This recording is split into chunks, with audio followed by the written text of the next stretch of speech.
Okay, welcome. Most of you know me, Dr. Brian Walsh.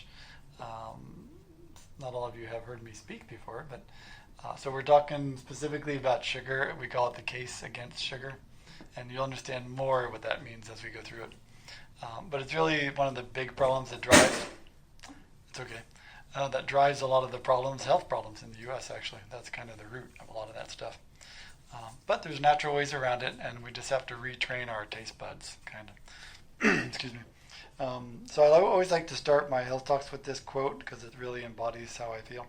It says, "The doctor of the future will give no medicine, but will interest his patients in the care of the human frame and diet and in the cause and prevention of disease." So that was by Thomas Edison like 100 years ago. So he really saw the need to take care of the human frame. That's why I like chiropractic, and it helps a lot of things. To getting to the diet, because that really should be our fuel, and nourish our body instead of poisoning our body, which is what it's doing today. And then getting to the cause and prevention, because the U.S. is a great place to be for surgeries and life-saving procedures, all that stuff, but not so good for like chronic health problems, right? We're like World Health Organization ranks us like 38th or something for health quality when you compare all these countries, right? So we spend a lot, but not a high quality of healthcare.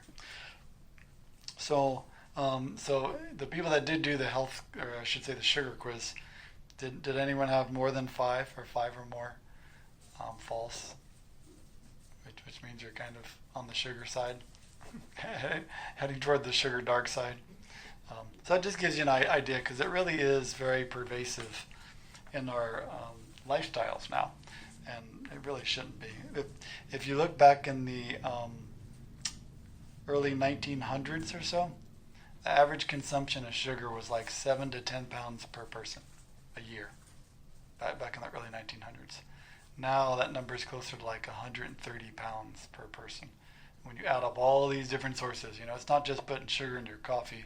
It's they put it in products. They use it to help with to preserve meat and stuff. So it gets into the system many different ways. So it's really gone to astronomical levels, and our bodies just weren't meant to handle that much sugar, especially the processed sugar. Up until the 70s, there was a big transition. Up until the 70s, sugar cane was the main source of sugar, right? And as time went on, they found out that you could use corn and make high fructose corn syrup from it, and it was incredibly cheaper, and it was a lot sweeter than sugarcane, which meant you could make a lot more money off of it using less of the product. So it became hugely popular for soda manufacturers, for candy manufacturers, for you name it, right? Because now they had a substitute that was highly profitable for them, and it was very sweet and got your taste buds going. So that's where that whole high fructose corn syrup thing came in. But it comes by many names. There's corn syrup. I mentioned high fructose corn syrup. Anything with the letters O, S, E, glucose, fructose, there's always some form of sugar, right? It's some are better than others, but that's a form of sugar. Barley malt, maple syrup, which is better alternative than some of those, and brown rice syrup is also a better alternative than some of those, which we'll talk about at the end. But they found that in children, so this is if they drink 1 to 2 sodas a day, they have a 60% increased risk of obesity. Just adding 1 to 2 cans of soda a day really increases the risk of becoming obese as they grow older. And the childhood obesity rates have gotten like really bad, which is not good, because the earlier you gain weight at a young age, the more likely you have health problems as you get older, right? Because more chance of diabetes, heart disease starting at earlier ages. So we want to stop that snowball thing. And it really affects, the problem with it is that it affects many body systems, right? That's your body has this regulatory system to keep your blood sugar normal, but if you're getting too much of it and you're not processing it properly, then that system gets all out of whack and can no longer do that. And that's when people ultimately end up with things like diabetes, where the sugar goes really high, and then your body tries to get rid of it as best as it can, but that's when it starts affecting your eyes, your legs, your circulation, your nerves. All these different things become affected. very high chance of heart disease problems as the sugar goes up in the blood. So you always want to keep that down to low levels. But it can affect the immune system, increased allergies for people that eat a lot of sugar. We've seen kids where they have their sugar high and they're bouncing all over the place and they crash. But adults can do that too. So it can affect anyone in that capacity. And then I've seen people where I had a gentleman, he was in his late 40s, early 50s, and maybe mid 50s, and he had a lot of like aches and pains in his body. And he kind of would just say, "Oh, I'm getting older, arthritis kind of stuff." Well, it turns out that he was one of those individuals that liked sugar, and he ate a lot of it, but he was kind of sensitive to it. So I was able to get him to eliminate it for a while to see what happened with his body aches. His body aches dramatically went away when he dropped the sugar out of his diet. And he experimented and he binged on a bunch of sugar one weekend. And in a couple of days, his body aches were worse. So sometimes it'll affect your muscles and joints and that kind of stuff. So it just affects many different systems. That's why it's so bad. It can affect, I mentioned, organs can get weak. The obvious thing is, your pancreas works overtime. That regulates your blood sugar. But other things like your adrenal glands, which sit on top of your kidneys, they regulate part of the blood sugar equation too. So when you're getting too much of that, they kind of work overtime. And on the other side, people can get what they call hypoglycemia, where they're not regulating their blood sugar well in general. But when they eat sugar, it tends to make that go up and down a lot more. The other thing that can happen when you consume lots of sugar, especially the white stuff, is that your body uses the B vitamins and minerals to offset that, to process it. So if you're not getting a good diet and you're not maybe supplementing with a good vitamin, then sometimes you actually become deficient in some of those B vitamins and minerals, which then causes other problems because you need those vitamins and minerals for your organs to function and your brain to work well. So that's like the snowball effect that can happen. And then we get some kind of symptom, that's either the legs start having issues or you start having eye problems with the blood sugar, which just gets worse over time. They've also found that the higher your sugar intake, that increases insulin levels in the body, because that's normal, but you don't want that to happen all the time. And elevated insulin levels in people for long times, they have higher risk of cancer. So there's definitely a correlation there between high sugar, high cancer. So it increases your risk of all those things too. The other thing that's interesting is they've done studies, like MRI studies on people's brains, comparing it to drug addicts. And this is like the live type MRI where they can see the brain activity, that when someone consumes a lot of sugar at one time, it lights up those same addictive centers as someone was doing cocaine. So it's very powerful, and that's why it's so easy for us to get hooked on sugar, because we actually get that pleasure response in the body that is a very strong response, and you want more of it, so that's why you keep on doing more and more of this stuff over time. But that can throw up that whole blood chemistry thing and brain chemistry, because it gets that whole addiction pattern going. That's why it's hard to give up the soda and those, what do they call those drinks, those energy drinks? Red Bull. It's either Red Bull and all these monster drinks, right? Those things are just, those things are, they're pretty rough on your body, to say the least, besides the tons of sugar. Matter of fact, somebody had one of those and he was a chiropractic patient. If he was a nutrition patient, I'd have booted him out probably. But he came in with one of those monster drinks, and I think it was a 12 ounce. There was, I think it was 12 or 13 teaspoons of sugar in the one monster drink. So that's a large amount of sugar at one time. When people drink, a couple of those things a day, which can really wreck the rest of your body, your immune system.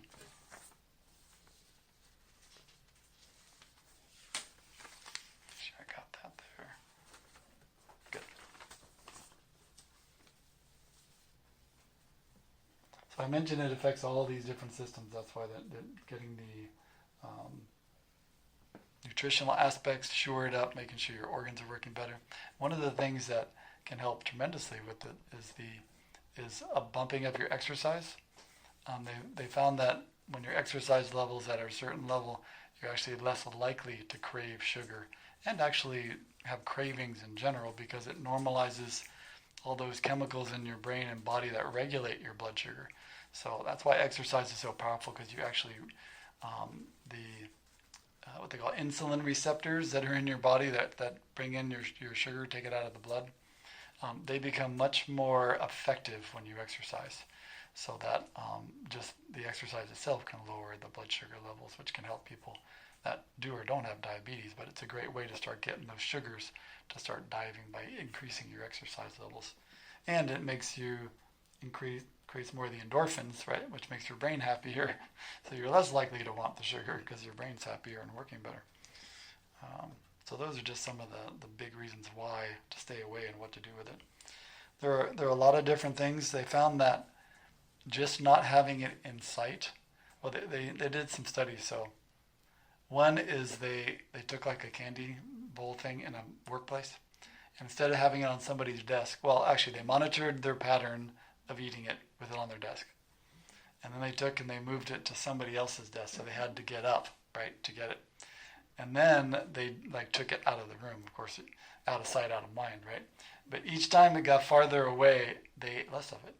So there is something to this, like not having it there, that you won't consume it as much, or even out of sight, right? Because if it's in a cupboard or something, then you're less likely to see it and, oh, I want one of those. Whereas if the cookie jar is sitting out there in the kitchen, it's like, oh, I think I'll have a cookie because it looks so good sitting there. So just the simple techniques like that. Avoiding any of the corn, high fructose corn syrup, all those kind of things, they're just so addictive and rough on your body, right? And there's another thing that a lot of people don't know is that, I'm not sure if they're still doing it, but they used to use a mercury derivative to extract the corn syrup out of the corn, right?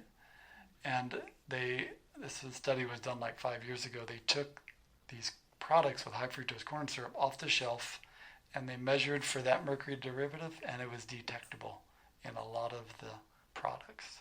So if you do that over many years and you're getting these small doses of mercury, that's like not very good.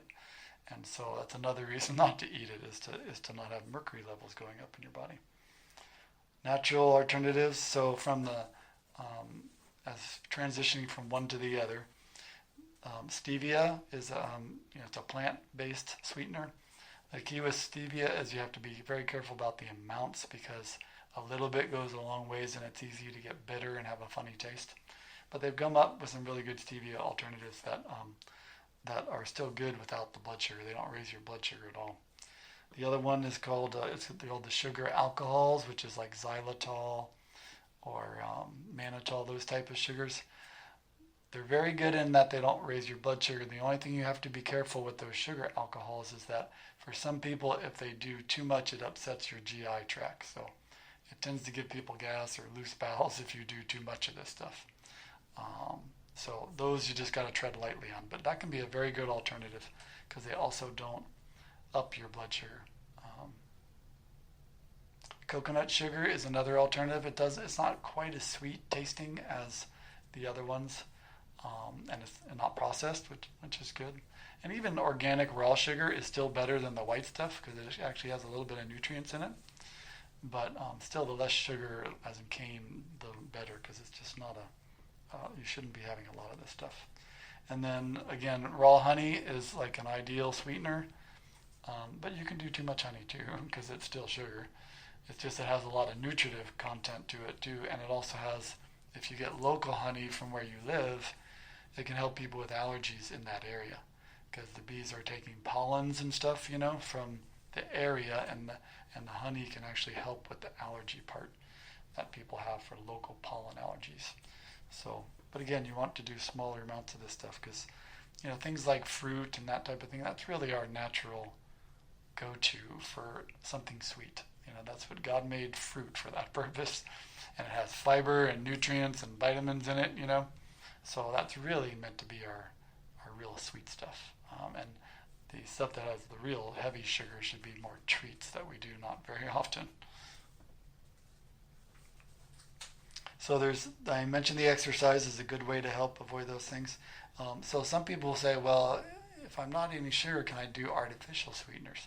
And I'm just not a fan of artificial sweeteners. I rather somebody actually eat regular sugar. than artificial sweeteners, just because there's a lot of people, a lot of different studies that show it can affect people in many different ways. Their digestion, some people have neurological issues with sweeteners. So I generally tell people to avoid that because it's just not, it's too questionable as long as they've been around. Not getting addicted to like sodas type thing, because those are very addictive, soda, because there's so much sugar in your average, like I said, average 10 teaspoons of sugar per can of soda. So it's really high. I mentioned avoiding the temptation by not having it close to you where you are, out of sight, because that really helps. And then watching our stress, because that's the other thing, right? Especially nowadays, tons of stress going around. Stress causes our blood sugar to fluctuate a lot, and because it's meant to work that way. Because if you're running from a lion, you temporarily need your blood sugar to go up, to go to your brain, to go to your muscles, so you can run, right? Run or fight. But it doesn't matter if you're running from a lion or your boss is mad at you or you're dealing with finances, right? Your stress is still the same, your response. So by moderating your stress through relaxation and all those kind of things to calm that down, that actually makes you crave the sugar less. Because once that craving is there, you want to satisfy it with sugar. I mean, that's just how it is. Unless you learn to retrain, because that's what I did. I used to be a total sugaraholic. I mean, I just ate sugar, sugary cereal in the morning. I'd have cookies with lunch, big bowl of ice cream in the evening with chocolate sauce on it. I mean, I just loved sugar. And but when I did a 180 and stopped doing that, and I would make my own healthy products, I remember I was doing that like 6 months. I wouldn't eat any garbage sugar, anything like that. And we were somewhere at a party, and I tried a regular cookie, chocolate chip cookie. I took one bite and I could not eat anymore. It was so sweet because I had trained my taste buds to have not very much sugar, that when I first had it, it's like, oh man, that's what I used to eat all the time. So you can actually retrain your taste buds over time, so it's not so it actually is not good for you. Your body says, I don't want that anymore, which is what we want it to do. Because we don't want to have all these other side effects, right? The rate of childhood diabetes has gone up quite a bit in the past 20 years. And that is just a really alarming trend. We can't continue that pattern because caring for that population of people that are diabetic is incredibly costly for the economy and for your own health. I mean, it's just not good. That's how people lose limbs and they can't see and all these other things that happen, get plaque around your arteries. So and that's one thing for the kids, is that if you can get them tuned into enjoying fruit and that kind of stuff as their treats, then they won't really get into that thing where they're addicted to a lot of the sugar stuff, because they'll think the fruit is fine. I mean, if you want to give them a really super treat, and it's still pretty sweet, is the dates.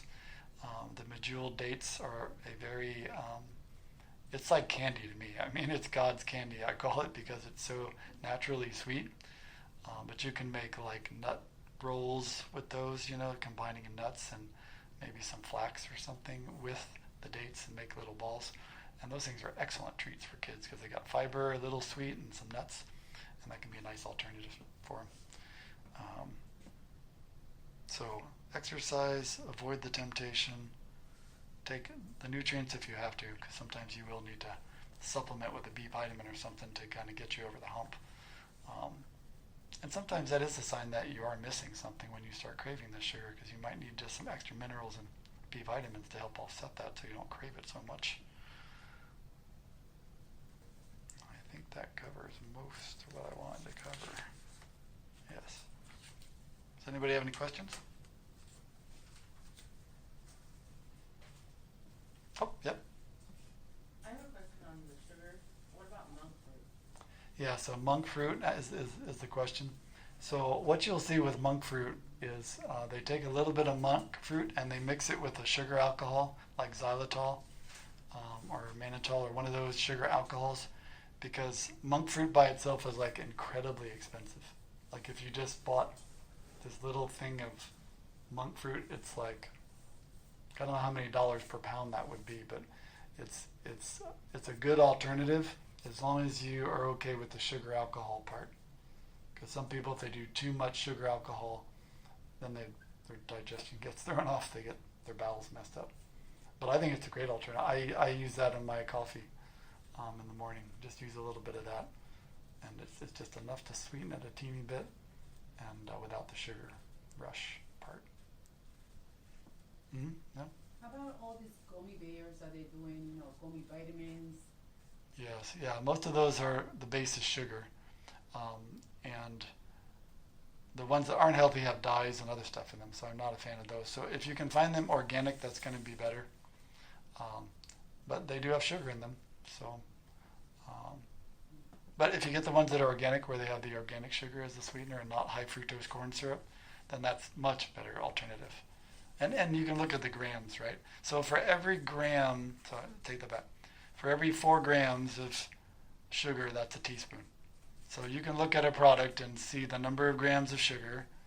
If it's 20 grams per serving, and there's 4 grams per teaspoon, that's 5 teaspoons of sugar in that serving. So that's a good way to gauge. Just think of teaspoons, because that kind of, you can visualize that, and you'll be surprised about how much sugar is in some of these products. Just really get you. So you're saying the sugar then is actually creating a problem with our vitamins in our system? Yes, when we do, especially when we do a lot of it, like people drinking several cans of soda a day, having a candy bar, it requires different B vitamins and minerals to process that sugar through your liver. And so the more of it you do, the more you have to supplement with the sugar. So what do you do when you're out with groups of people, out for dinner or whatever? How do you Like avoid it? Not eating with, no sugar. Yeah, so I've trained myself not to be tempted anymore. There's only the one temptation I have is cheesecake. I must admit that. The good thing about cheesecake is per serving, it's not as much sugar as like cake would be, and it's high fat. So when you have high fat combined with the sugar, you absorb it slower, so it doesn't spike your blood sugar as much. So a lot of these low fat products that came out, this low fat craze that was back in the 70s and 80s, and that's gone forward. To compensate for the consistency of low fat, right, taking fat out, they had to increase sugar. So that's another reason why this low fat thing long term didn't work real great, because it was increasing the sugar content of all these products dramatically, and they were lowering the fat, which also made your blood sugar spike more because there wasn't enough fat to compensate it. So yeah, if you're gonna have your sugar, have some fat with it, because it's actually better. So like dark chocolate, that's high fat treat, but it helps the blood sugar not spike so much when you eat it. So to answer your question, I typically avoid cakes and all that stuff. If someone's offering me a treat or something, I would go more towards a chocolate something or a piece of cheesecake. And not much of it, because I don't need much to satisfy me anymore. But I do make my own stuff that's healthy, that's usually made with maple syrup or honey, that has less sugar in general. Many of the recipes are on our website, actually. If you go to the carewellnessfl.com, on the homepage on the right, there's a holiday recipe guide that has all of our holiday recipes and stuff on it. And we use the natural sweeteners instead of the other stuff. You mentioned before hypoglycemia. Mm-hmm. In my case, if I took myself out of sugar years ago, but then I started with Equal, because Yes. my father was a diabetic, and I said, well, he's drinking that, maybe I can take that too. Then I had to stop in college because I become very, very tired. It's like somebody beat me up. Yeah. If I put anything that is sugar in my mouth, because sometimes I have that craving and I cannot control it, the next day to wake up, Oh, yeah. I can't even move. And sometimes there's something going on with the immune system that will trigger that too. When your immune system's out of balance and or your adrenal glands are weak, then the sugar kind of pushes it over the edge. And so you drop into that fatigue state because your body's having a hard time recovering, from it. Like children, for example, teens and all that stuff, they can usually handle a fair amount of sugar, even though it's not good for them. and rebound pretty quickly the next day. You know, they really don't feel much stuff because they've got lots of reserve in their body. But the older we get, we have less reserve, and things like our thyroid and adrenal glands don't bounce back quite as fast as they should. Yeah. So what do the adrenal glands do? Yeah, they do many things. They regulate blood sugar, they regulate blood pressure, they regulate your fluid balance in your body, and the overall stress response. You know, that's how your body responds to stress with cortisol and adrenaline and all those things. So if you've been stressed out a lot in the past and you have a horrible diet, then they just don't work as good as they should. And that's when you get hypoglycemia or other issues that way, low blood pressure problems, all kinds of things. Most people it's low blood pressure, some people get high, but it's usually low. And is that how you get low on your vitamin D then also? Vitamin D is a little different. Oh. Yeah, some people either they're not getting enough sun or their body doesn't convert it very well in their body because they have a liver or kidney problem. Yep. How does sugar affect your kidneys? So it's actually hard on every part of the body. I mean, as long as you're not going into the pre-diabetes or diabetes state, it can handle it for the most part. But when it starts, the sugar levels become elevated, you know, for longer and longer, then it's extremely hard on the kidneys because then they start getting inflamed. They don't filter as good as they used to, and a lot of diabetic patients end up on dialysis because their kidneys just stop working. Mm. So that's people that have had it for a long time. You know, they just can't keep up, so to speak. Yeah. Mm-hmm. Yep. Should you have any considerations on sugar intake if you only have one kidney? Or is it just a matter of the diabetes side of it affecting it? Yeah, there's no doubt. Like ideally we should have two because they're there to really do a super filtration job, right? So even though you can live with one, it's not ideal. So you want to do everything you can to protect it, you know, and be kind to it, you know. So yeah, either way, I would just not do a lot of the sugar to preserve it longer, you know. Mm-hmm. Yeah, cause It's not a question, but it's a lot of the stuff that you are referring. For the last couple of months, I've been craving sugar on and off, and I've been eating a lot of sugar. Well, cookies and sweets. yeah. Mm-hmm. So my feet swells up out of nowhere. Then after that, I went to a cleanse. I was fasting. I was like all juice for like 2 weeks. Then I water. Then all of a sudden, my feet got swelled up more, and my stomach was. I feel like my whole body swelled up till like now. Mm-hmm. My feet is not bad anymore, but my whole body swells up.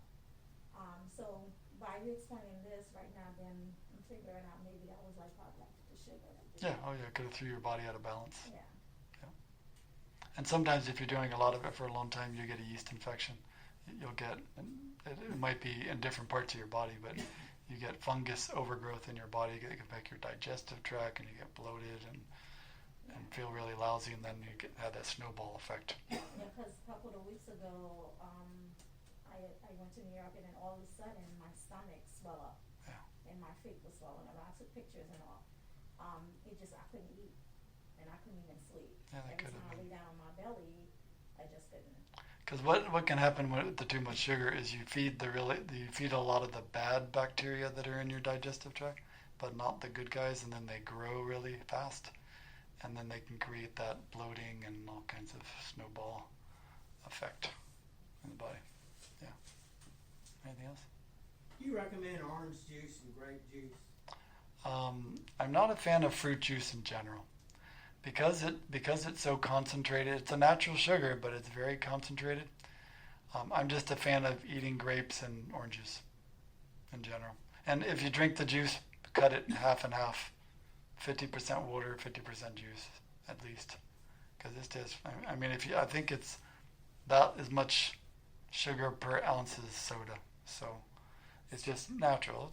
It's a little better, but it's still a lot of sugar, you know. So I'm just a fan of eating the whole fruit with the fiber. So even if it's natural, let's say it's not from the store, you have an orange, you juice it. Correct. Yeah. I'd just rather eat the whole thing. Because if you think about it, you can Like, I'm not sure how many oranges it takes to make an 8-ounce glass of juice, but it's probably several. And you'd never eat that many oranges at one time. You might have one whole orange, but you wouldn't eat 4. That's true. That might take to make 8 ounces. I'm not sure how many it takes, probably 2 or 3. But yeah, I'm a whole person, whole fruit person. What do you, think about yogurt? Yogurt? Mm-hmm. So if it's the real deal, that's preferably made from raw milk, it can be very beneficial without added sugar. Because the commercial yogurts are full of sugar, lots of sugar. Like the Greek yogurt? Yeah, Greek yogurt that's unsweetened. Unsweetened? Yeah, much better. Yeah. Like I said, ideally it's made from raw milk, but it's hard to find. That's what it used to be. Soda versus Diet Coke or Diet Colas. Yeah, so the Diet Cola at least doesn't have the high sugar amounts, but I'm just not a fan of the artificial sweetener part. They actually make sodas now that are made from the stevia, and they're fairly good. They're fairly decent. They're not as sweet as the other ones, but I think they're pretty good. So you did say you would recommend the stevia though. Yeah, the stevia is very good. You just gotta, if you're using it to sweeten stuff, like drinks or coffee or something, you take so little to sweeten it, or else it gets bitter. It gets easy to overdo it. And a lot of the stevias now, they'll do it with the sugar alcohol, like the xylitol or something. They'll mix it, and it's less likely to overdo it. Kind of like Truvia.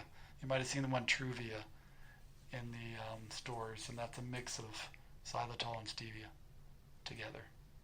Makes it easier to like put a packet in or something that doesn't overwhelm you.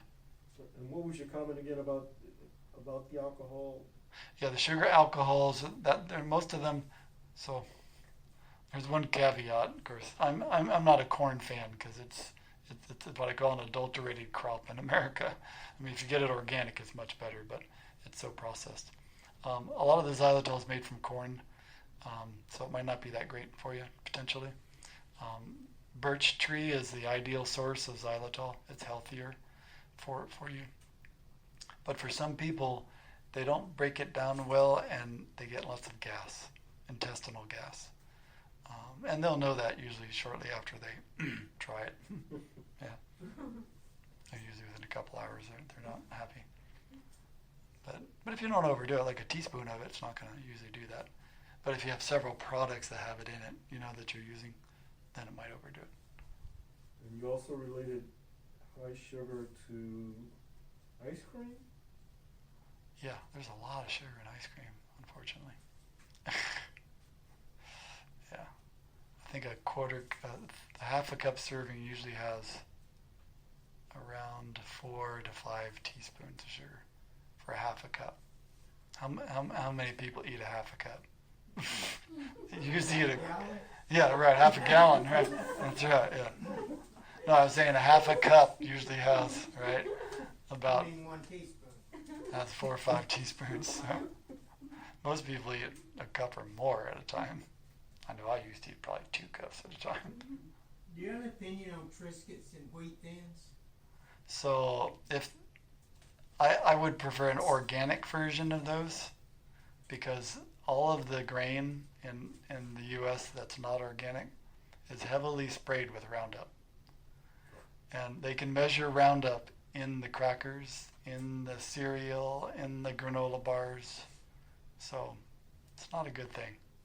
We're like I said, we're slowly poisoning ourselves, basically. That's what we're doing. Because several years ago, they used to just spray it when they were growing it. But then they found out that if you spray it a few weeks before you harvest it, you actually get a better yield because of the way it dries out, the grain. And the FDA let them do it.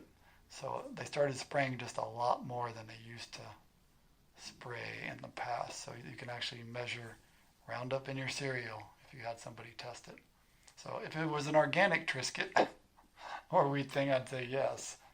And they do make them. They've got alternative, like organic cracker things now.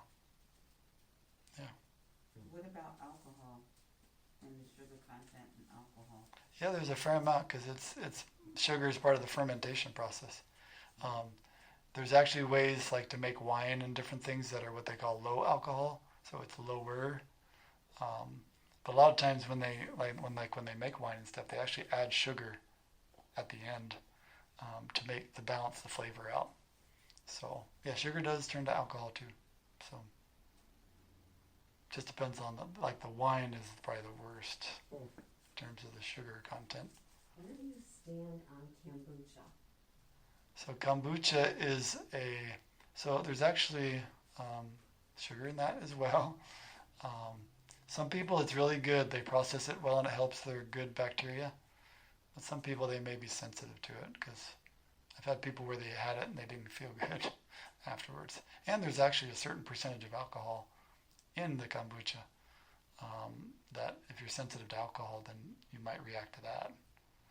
Because again, it's fermented, so part of fermentation is alcohol, So, but it can be really good for you. It's just my body doesn't like it. I've tried it before and it just doesn't like it. Is there anything else? So what One more? type of B vitamins and minerals we can use?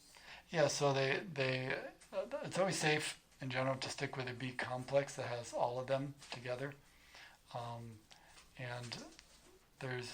Again, they make these mineral complexes that things like selenium are one of the ones that get used a lot.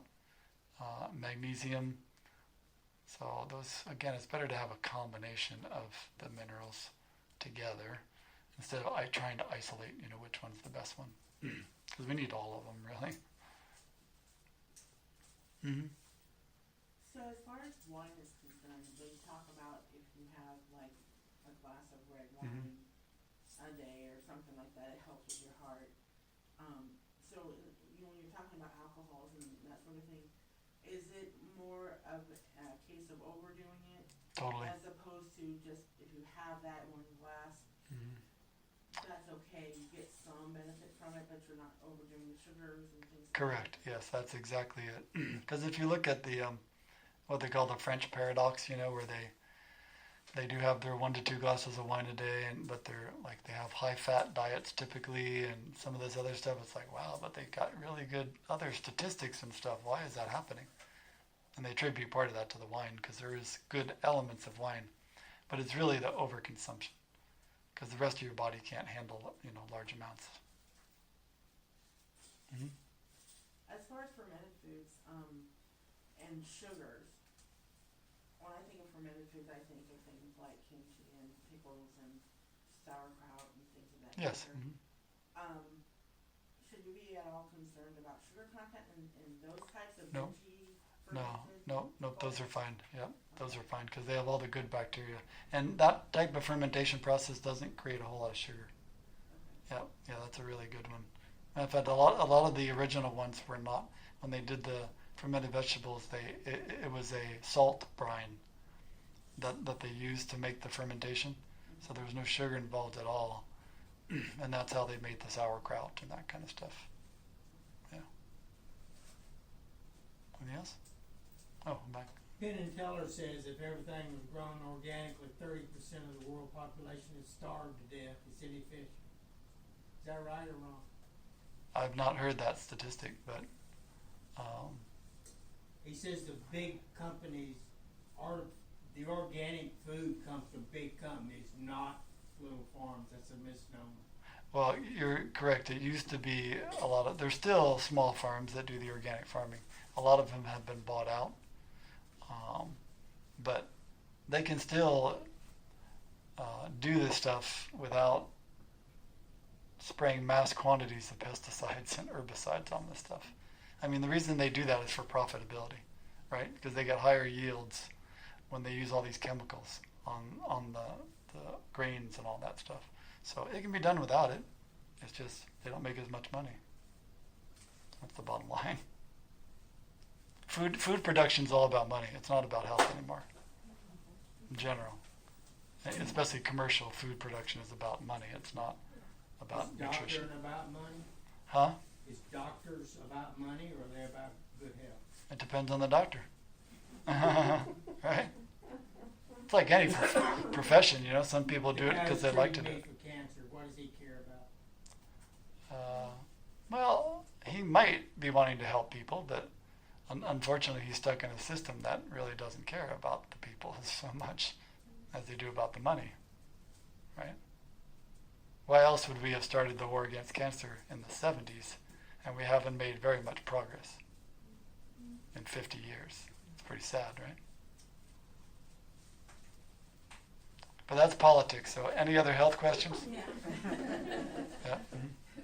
What are your thoughts on milk sugar, like lactose, and how that does it, like how? Yeah, so that's a natural sugar, but a lot of people have problems with lactose. Kids can handle it better than adults, but as we get older, the lactase enzyme decreases in our digestive tract, and if you don't break it down, boy, is that a problem. Yeah. And you'd also mentioned about atherosclerotic plaque. Yeah. That happens. Now, would you contribute that to mostly the sugar that causes the inflammation, or bad fats combination, the two that causes? Yeah, it's actually a combination of both of those things. Yeah, the inflammatory process that gets set up, and it's just it's a vicious cycle, because the sugar does raise the whole inflammatory thing in your body, and then that makes you more likely for the arteries to have issues, and then the plaquing comes after the inflammation. So what is the first steps that we have to do in order to start cleaning our system from sugar? The first step is to stop eating it, right? That's the first step. Okay. And then you replace it with the good stuff, which is, if you want to start with honey and maple syrup and those kind of things, they're better, but they're still sugar. And then you do alternatives, like having fruits, and let the fruits satisfy you for your sweet craving. And then using less of it in your recipes. A lot of these commercial candies and sugar and cookies you buy are just totally way too much sugar. You don't need that much to make it a sweet treat, And but yeah, you have to get it out of your house and not use it in recipes anymore. And I mean, the way I started in the beginning was I just swapped out regular white sugar for organic raw sugar. At least it's a little more nutritious and not quite as sweet. And then I started learning how to reduce it in the recipes and use honey instead, those type of things. But it really does come down to eating less. That really is. And once you've done that long enough, you won't want it as much. I mean, that's what happens. And the better your nutrition is, that balances the craving, so you won't crave it. Many times a craving for sugar is something is out of balance in an organ or a gland of your body, or you're missing the B vitamins or minerals. You make that good again and you don't crave it as much. Yeah. Yep. Is that good? Alrighty. Those are lots of good questions. So go home and have a piece of fruit. Are you for all fruit? I mean, it doesn't matter what kind of fruit you eat, like to eat a half a